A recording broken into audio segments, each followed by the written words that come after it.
నిన్న క్యాబినెట్ సమావేశం జరిగింది. క్యాబినెట్ సమావేశంలో తీసుకున్న నిర్ణయాల్ని ప్రత్యేక పరిస్థితులు అనుకుంటానో మరి ఏమనుకోవాలో తెలియదు, కానీ ముఖ్యమంత్రి గారే స్వయంగా మీడియా ముందుకు వచ్చి రాజధాని అమరావతి గురించి క్యాబినెట్లో తీసుకున్న నిర్ణయాన్ని ఆయన ప్రకటించడం జరిగింది. అందులో ప్రధానంగా రాజధాని అమరావతిని స్విచ్ ఛాలెంజ్ పద్ధతిలో మేము దీన్ని కట్టబోతున్నాం. సింగపూర్ ప్రభుత్వాలకు సంబంధించిన కంపెనీలకి స్విచ్ ఛాలెంజ్ మోడల్లో ఇవ్వబోతున్నాం. 45 రోజులు ప్రచారం చేసి ఎవరైనా ముందుకు రాకపోతే, దీన్ని ఛాలెంజ్ చేయకపోతే, మరలా ఛాలెంజ్ చేయకపోతే వారికి ఇస్తామనే రీతిలో వారు చెప్పడం జరిగింది. 58%, 52%, 48% అని ఏవో శాతాలు అవి చెప్పడం జరిగింది. అంతా విన్నాం, కానీ అందులో పారదర్శకత లోపించింది. ఏదో ఒక గందరగోళాన్ని సృష్టించి లబ్ధి పొందుదామనే ఒక ఆలోచనే తప్ప, ప్రజా రాజధాని అనే పేరు పెట్టి ప్రజలను దోచుకుందామనే ఒక ఆలోచన తప్ప పారదర్శకత, రాష్ట్ర ప్రయోజనాలు, ప్రజా అభీష్టం అవన్నీ కూడా ఎక్కడా కూడా కనిపించలే. వ్యక్తిగత స్వార్థం, స్వలాభం, దూరాలోచనతో దోపిడీ చేద్దామని తలంపి అందులో కనిపిస్తుంది. ఎందుకంటున్నానంటే ఈ మాటలన్నీ కూడా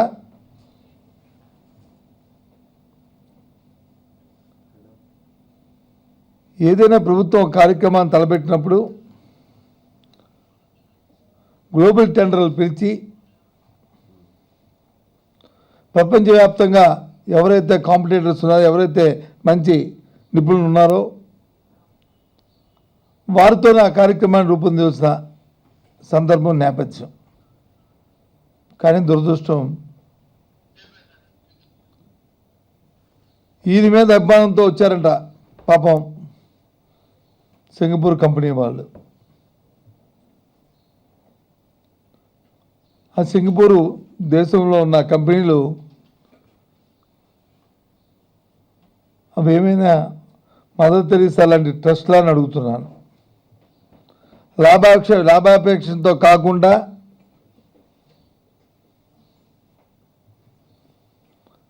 లేదు ఒక వాలంటీర్ స్వచ్ఛంద సంస్థలని అడుగుతున్నాను. అసలు చంద్రబాబు నాయుడు గారు సూటిగా మిమ్మల్ని ఒక ప్రశ్నిస్తున్నాం. భారతదేశంలో ఒక విధానం అంటూ ఉంది.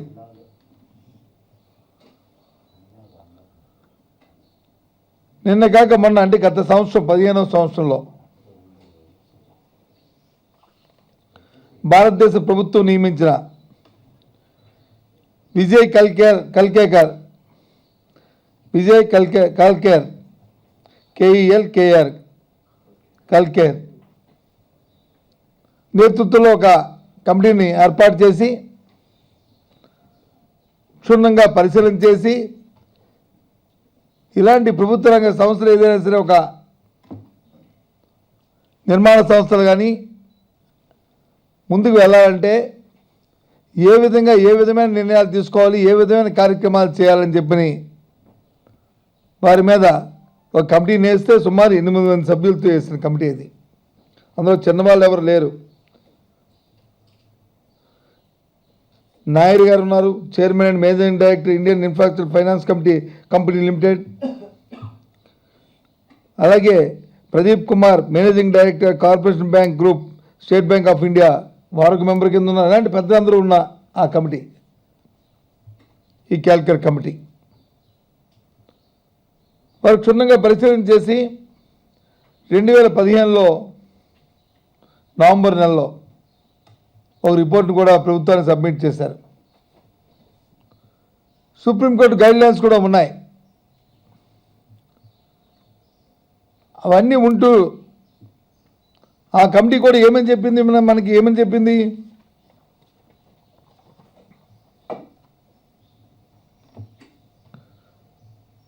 unsolicited proposal Swiss challenge may be actively disencouraged as they bring information immediate into the procurement process and result in the lack of transparency అని చెప్పింది.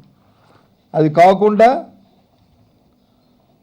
this proposal may be actively disencouraged as they bring information assumptions in the procurement process and result in lack of transparency and in the fair and equal treatment of potential bidder in the process.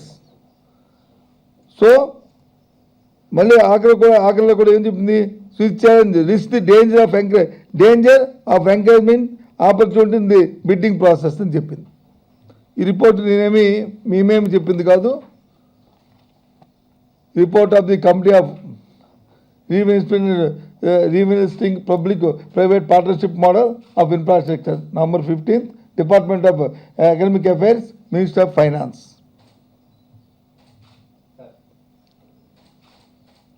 Report, Kelkar committee report.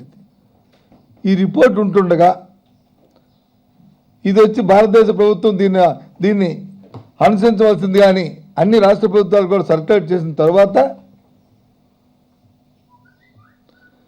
మరి ఈ switch challenge విధానాన్ని ఎందుకు మీరు తీసుకోవాల్సి వచ్చింది, దీనివల్ల వచ్చి పారదర్శకత లోపిస్తుందని, ఇది చాలా డేంజరస్ అని, దీన్ని ఎంకరేజ్ చేయొద్దని, ఈ విధానం వల్ల ఎవరైతే ఉన్నారో పొటెన్షియల్ బిల్డర్స్ ఎవరైతే ఉన్నారో వాళ్ళకి వచ్చి ఇది న్యాయం జరగదని, వాళ్ళకి జరగదని ఇవాళ చెప్తున్నారు. ప్రజాస్వామ్యంలో రాష్ట్ర ప్రజలందరినీ కూడా గమనించమని కోరుతున్నాను.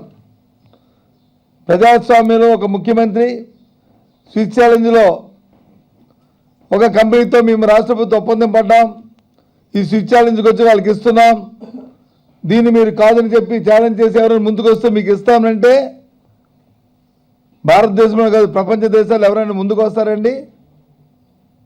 ఎక్కడైనా జరుగుతుందండి? అంటే ఇందులో ఉన్న దుర్బుద్ధి ఏంటో, వెనుకనున్న ఉద్దేశం ఏంటో రాష్ట్ర ప్రధానికి ఆలోచన చేయమంటున్నాం. ఈ కమిటీయే కాదు, రాష్ట్ర ప్రభుత్వంలో ఉన్న ఉద్యోగులు,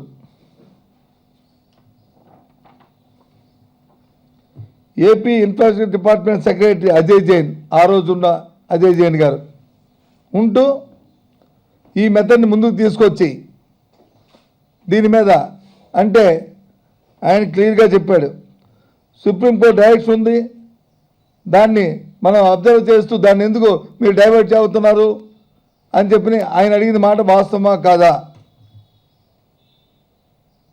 తదుపరి municipal administration department of principal సెక్రటరీగా ఆ రోజు ఉంటున్న గిరిధర్ గారు దీన్ని వ్యతిరేకించిన మాట వాస్తవమా కాదా, ఇది తప్పుడు విధానం, దీనివల్ల రాష్ట్రానికి వచ్చి నష్టం వస్తుంది, రాష్ట్ర ప్రయోజనాలు దెబ్బతింటాయని చెప్పిన మాట వాస్తవమా కాదా.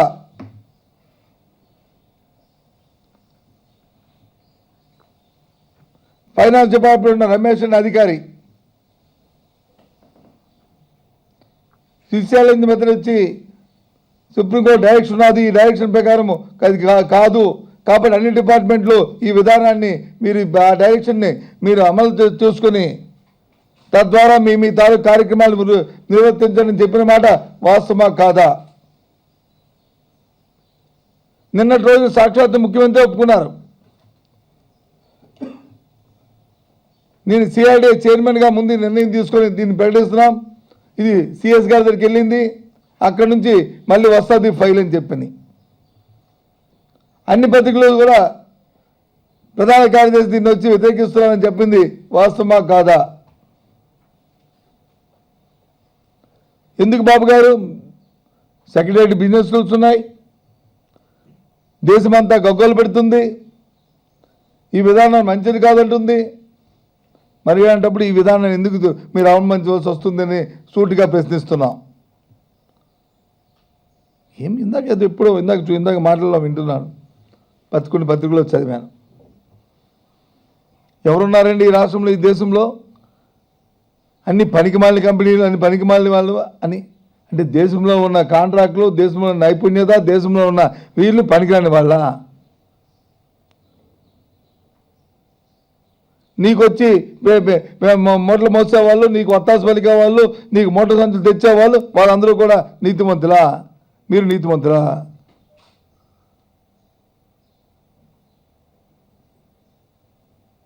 రాజధానికి మీ వ్యతిరేకం కాదు, జరుగుతున్న అవినీతికి వ్యతిరేకం, జరుగుతున్న లోపాకారి ఒప్పందాలకు వ్యతిరేకం.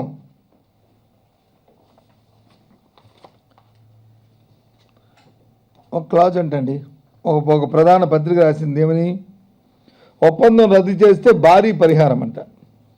భవిష్యత్తులో రాష్ట్రంలో ప్రభుత్వం మారి ఒప్పందం రద్దు చేస్తే కనుక తమకు భారీ మొత్తంలో నష్టపరిహారం చెల్లించాలనే నిబంధన సింగపూర్ సంస్థలు కోరినట్టు తెలుస్తుంది. ఈ ప్రతిపాదన బాగుందని మంత్రివర్గం ఏకగ్రీవంగా ఆమోదించిందంట. ఇది చూడండి. ఇప్పుడు వచ్చి ఒక ట్రాన్స్పరెన్సీ లేని, పారదర్శకత లేని, రాష్ట్ర ప్రయోజనాలు దెబ్బతగిలే ఒక ఒప్పందాన్ని వచ్చి చేసుకుంటారంట. ఈ ఒప్పందాలు చేసుకుని వారి సొంత ఆస్తులు స్వలాభాలు పెంచుకుంటారంట. సింగపూర్లో వీళ్ళ వ్యాపార లావాదేవీలని పెంచుకుంటారంట. వచ్చే భవిష్యత్తులో ప్రభుత్వం మారిపోద్దని వారే చెప్తున్నారు, మేము ఉండమని చెప్పని. మారితే మాత్రం ఆ ఒప్పందాలు రద్దు చేయకూడదని, రద్దు చేస్తే వాళ్ళకి మళ్ళీ ఇది రాష్ట్ర ప్రజలారా గమనించండి. మీడియా ద్వారా మీ అందరికీ తెలియజేస్తున్నాం. వారి భాష ఎలాగుందో, వారి మాటలు ఎలాగున్నాయో, వారు చేస్తున్న కార్యక్రమాలు ఎలాగున్నాయో, భారతదేశ ప్రభుత్వాలు finance department of economic affairs ministry ఏ నిర్ణయాలు తీసుకుందో, రాష్ట్రంలో ఉన్న అధికార యంత్రాంగం ఏమని చెప్తుందో, అయినా బరి తెగించి ఏ రకంగా ఈ దోపిడీ జరుగుతుందో ఆలోచన చేయమని కోరుతున్నాం. ఏమనంటే వీళ్ళు వచ్చే అభివృద్ధికి ఆటంకం. ఏంటంటే అభివృద్ధికి ఆటంకం? నీ దోపిడీకి ఆటంకం, నీ దొంగతనానికి మేము అడ్డు పెడుతున్నాం. నువ్వు వచ్చి ప్రజాస్వామ్య పేరిటిని వచ్చి తెరచాటం చేస్తున్న లావాదేవీలకి మేము ఎరిగి చూపెడుతున్నాం. నీ అక్రమ చేస్తున్న కార్యక్రమాలకి మేము అడ్డు పెడుతున్నాం. రాష్ట్ర ప్రయోజనం పరంగా పెడుతున్న వ్యవహారానికి మేము అడ్డు తగులుతున్నాం. అంతే, అభివృద్ధికి కాదు. ఆ ముసుగులో ప్రజలను ఇంకా మభ్యపెట్టడానికి ప్రయత్నం చేస్తూ ముందుకెళ్తుంది ఇవాళ ఈ ప్రభుత్వం, ముఖ్యంగా ముఖ్యమంత్రి చంద్రబాబు నాయుడు గారు. ఇది వాస్తవం కాదని చెప్పానండి. ఇవన్నీ నేను సృష్టించడం కాదు కదా, మా పార్టీ కానీ లేకపోతే మేము కానీ వ్యక్తిగతంగా మేము తీసుకున్న నిర్ణయాలు కానీ మాటలు కానీ కాదు కదా. దేశంలో ఏ రాష్ట్రంలో జరిగినట్టుగా ఎందుకు ఈ కార్యక్రమాన్ని తీసుకోవాలని ఛాలెంజ్? ఎందుకు గ్లోబల్ టెండర్ పేరుట్లేదు? నైపుణ్యం గల వాళ్ళు వచ్చి ప్రపంచం మొత్తం మీద లేరా?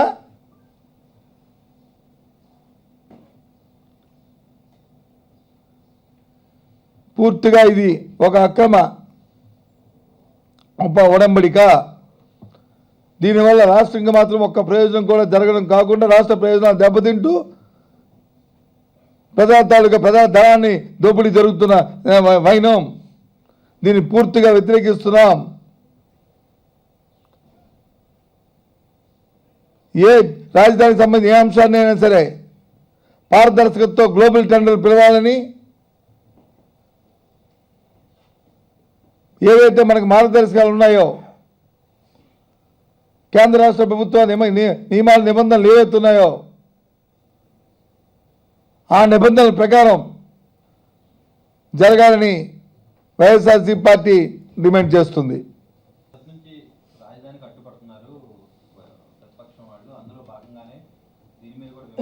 అవకాశం ఉంది, కానీ రాష్ట్రం ఉన్న పరిస్థితుల్లో స్విచ్ ఛాలెంజ్ తప్ప మరొక మార్గం అనుభవం లేనటువంటి ప్రత్యేక పరిస్థితుల్లో ఈ నిర్ణయం తీసుకోవాల్సి వచ్చిందని ముఖ్యమంత్రి అన్నారు. స్విచ్ ఛాలెంజ్ రాష్ట్రం మీద నిర్ణయం ఏంటండి? దేనికి స్విచ్ ఛాలెంజ్ అంటాను? స్విచ్ ఛాలెంజ్ వల్ల ఒరిగింది ఏమిటంటాను? నువ్వు ఒక కంపెనీకి తగ్గట్టు పెట్టాలని, లేదు రాష్ట్రం తాలూకా మొత్తం తాలూకా సంపదన వచ్చి వాళ్ళకి పణంగా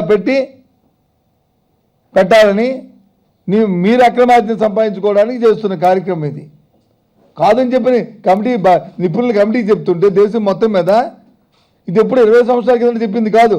గత సంవత్సరం నవంబర్ నెలలో ఇచ్చిన రిపోర్ట్ ఇది. భారతదేశ ప్రభుత్వం అన్ని రాష్ట్రాలకి సర్క్యులేట్ చేసి చెప్పింది ఇది. ఏదండి సింగపూర్లో జగన్ మనుషుల కంటే చంద్రబాబు నాయుడు లాంటి అవినీతి పరులు ఎక్కువ మంది ఉన్నారు. చంద్రబాబు నాయుడు లాంటి మనుషులు ఎక్కువ మంది ఉన్నారు. మేనిపులేట్ చేసిన వాళ్ళు, మేనేజ్మెంట్ చేసే వాళ్ళు ఎక్కువ మంది ఉన్నారు. మీకు విషయాన్ని ఇప్పుడు మనం తెలియజేస్తాం. మీరు అంటున్నారు కదా,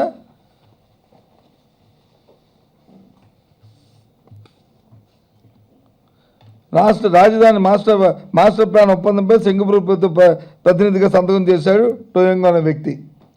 ఒకసారి రాష్ట్ర ప్రభుత్వం సింగపూర్ ప్రభుత్వం తరఫున టోయంగ్ అనే వ్యక్తి ఆ రోజు వచ్చి సంతకం చేశాడు. తదుపరి ఏమయ్యాడైనా ఆ కంపెనీ సింగపూర్ ప్రభుత్వం ఏదైతే మనతో ఒప్పందం చేసిందో ఆ ఒప్పందాన్ని సింగపూర్లోని ఇంకో ప్రైవేట్ కంపెనీకి వచ్చి ఒప్పందం పడితే ఈ టోయంగ్ ఇక్కడ రాజీనామా చేసి ఆ కంపెనీలో మళ్ళీ సీఈఓగా చేరిపోయాడు. ఇది వాస్తవం కాదా? ఇలాగ వచ్చి భారతదేశంలోని ఆంధ్రప్రదేశ్లోని ఈ రకమైన కార్యక్రమం ఎవరు చేయడు. చంద్రబాబు లాంటి మేధావులు ఉన్న దగ్గరే దొరుకుతాయి ఇలాంటివన్నీ కూడా. ఇది వాస్తవం అవునా కాదా? ఒక దేశం తాలూకు ప్రతినిధి ఆ కంపెనీ ప్రతినిధిగా మా ఆంధ్రప్రదేశ్కి మేము సహాయం చేస్తామని ముందుకు వచ్చారని చెప్పుకొచ్చిన ఆ అంశము ఆ రోజు మాస్టర్ ప్లాన్ తయారు చేస్తారని చెప్పి మనతో ఉడంబడి తర్వాత 3 నెలలు పోయిన తర్వాత ఆ దేశంలో దాన్ని వచ్చి ఇంకో కంపెనీతో వాళ్ళు వచ్చి ఇంటర్నల్ ఒప్పందం పడిన తర్వాత ఇతను రాజీనామా చేసి ఆ కంపెనీలో సీఈఓ కింద చేరిన మాట వాస్తవం అవునా కాదా?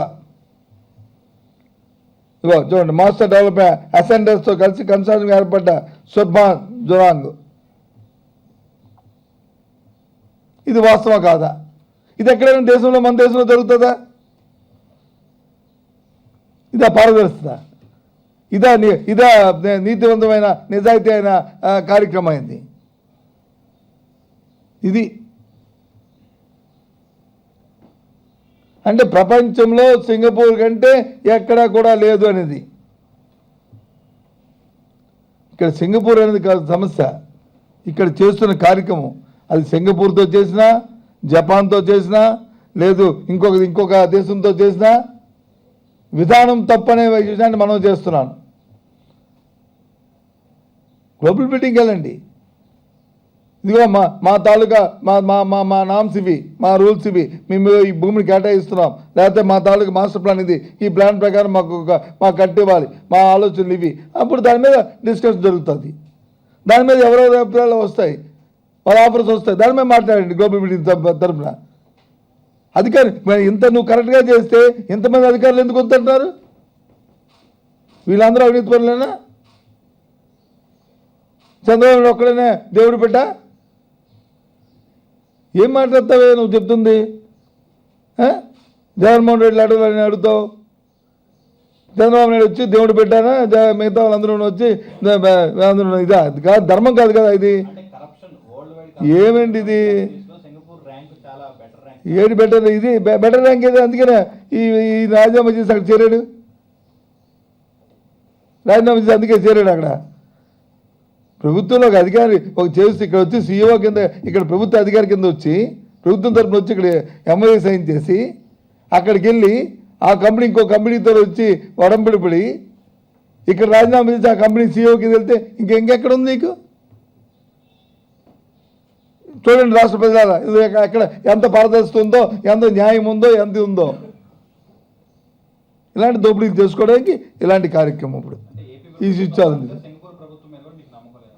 సింగపూర్ ప్రభుత్వమే నమ్మకం కాదు, ఏపీ ప్రభుత్వం చంద్రబాబు నాయుడు చేస్తున్న ఇలాంటి చీకటి ఒప్పందాల మీద, ఇలాంటి లోపాకారి ఒప్పందాల మీద, ఇలాంటి పారదర్శకత లేని కార్యక్రమాల మీద మాకు నమ్మకం లేదు. అనవసరంగా ఆ దేశాలు ఎందుకు ఎక్కడ తీసుకొస్తారు? ఆ దేశం ఏంటి వాళ్ళు చేస్తుంది ఒప్పందం? నీకు ఆ దేశంలో ఒక కంపెనీ, ఆ దేశం కాదు చేస్తూ ప్రధానమంత్రి సంతకం పెట్టట్లేదు నీకు వచ్చి. ప్రభుత్వ ప్రతినిధి సంతకం పెట్టారు అని చెప్పి ఇప్పుడే చెప్పారు. ఆ కంపెనీ తరఫున ఆ ప్రభుత్వం తరఫున వచ్చిన ఆ ప్రతినిధి ఏదో ఒక కంపెనీ, ఇప్పుడు ఇంత ముందర కూడా సింగపూర్ కంపెనీ అని చెప్పి ప్రభుత్వ కంపెనీ తీసుకొచ్చారు కదా, వాళ్ళు చేసిన పని. ఆ రోజైతే చంద్రబాబు నాయుడు గారు ప్రభుత్వమే చేస్తుందని చెప్పాడు అందరికీ. మొదటి రోజు మన అందరికీ చెవులో పువ్వు పెట్టింది ఏంటంటే సింగపూర్ ప్రభుత్వమే చెప్పారు. మీరు అన్నారు సింగపూర్ ప్రభుత్వం చేస్తుందని. రోజు ఒకరిప్పుడు చూపెట్టారు అందరూ మాకు. 3 రోజులు పోయిన తర్వాత సింగపూర్ మంత్రి చెప్పాడు అప్పుడు, కాదు మా ప్రభుత్వానికి సంబంధం లేదు అని సింగపూర్ మంత్రి ఎవరు పాత పాటలు ఈశ్వరని ఎవరు ఉన్నారు కదా, ఆయన వచ్చి చెప్పాడు. అప్పటి వరకు ప్రజలందరూ కూడా నిజమే కాదనుకున్నాం.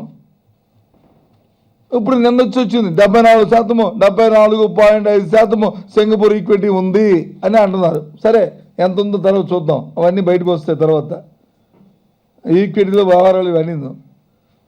కానీ మన దేశంలో ఒక విధానాన్ని, ఒక లోపభూయిష్టమైన విధానము దీన్ని, ఈ స్విచ్ ఛాలెంజ్ దీన్ని అమలు, దీన్ని వద్దు అని కేంద్రం ఒక నిర్ణయం తీసుకొని రాష్ట్రాలన్నిటికి చెప్పి సుప్రీంకోర్టు ఒక నిర్ణయం తీసుకొని, కానప్పటికి కూడా అవన్నిటినీ కూడా కాదని మనం చేస్తున్నామంటే అంటే అంతా కూడా మన వ్యవస్థ అంతా కూడా తప్పు, నేను ఒక్కడన్నా రైటా? ఇదేనా ధర్మం? ఇదేనా? ఏదైనప్పటికి కూడా దీంట్లో చాలా లోటుపాట్లు ఉన్నాయి, అవసరం ఉన్నాయి. వారే చెప్తున్నారు. ఏమని చెప్తున్నారు? భవిష్యత్తులో రాష్ట్రంలో ప్రభుత్వం మారి ఒప్పందం రద్దు చేస్తే కనుక అని వాళ్ళే చెప్తున్నారు. లోపభూయిష్టమైన ఏ కార్యక్రమం చేసినా రాబోయే కాలంలో చూసి సహించేది లేదు. పారదర్శతో జరిగిన కార్యక్రమాలు తప్ప చీకటి ఒప్పందాలు జరిగినా, చీకటి కార్యక్రమాలు జరిగినా, ఎవరు అందులో ఇన్వాల్వ్ అయినా భారీ నష్టం, భారీ మూల్యం చెల్లించుకోక తప్పదు అని చెప్తున్నాం.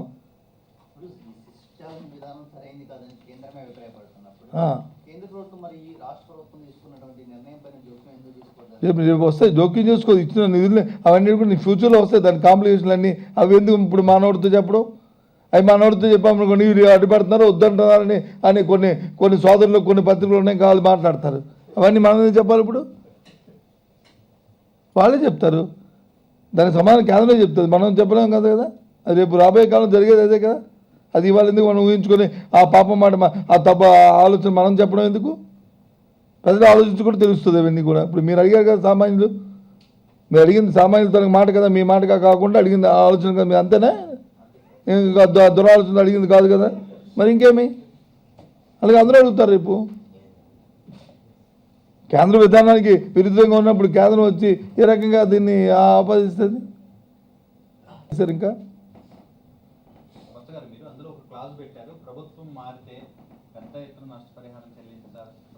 మీ పత్రికలో రాసింది చెప్పాను నేను. నేను పెట్టారనలేదు, రాశారని చెప్తున్నాను. ఇప్పుడు ఇందాక ఏం చెప్పాను? లోపభూయిష్టమైన లోపభూయిష్టమైన ఒప్పందాలని, చీకటి ఒప్పందాలని సహించేది లేదు. దానికి పాల్గొన్న వారు భారీ మూల్యం చెల్లించుకోక తప్పదు. భారీ మూల్యం చెల్లించుకోక తప్పదు.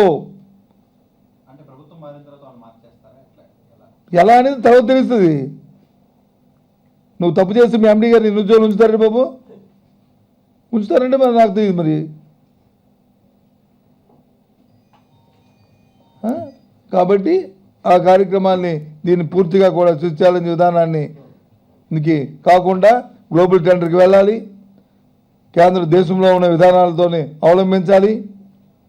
తద్వారా పారదర్శకత జరగాలి.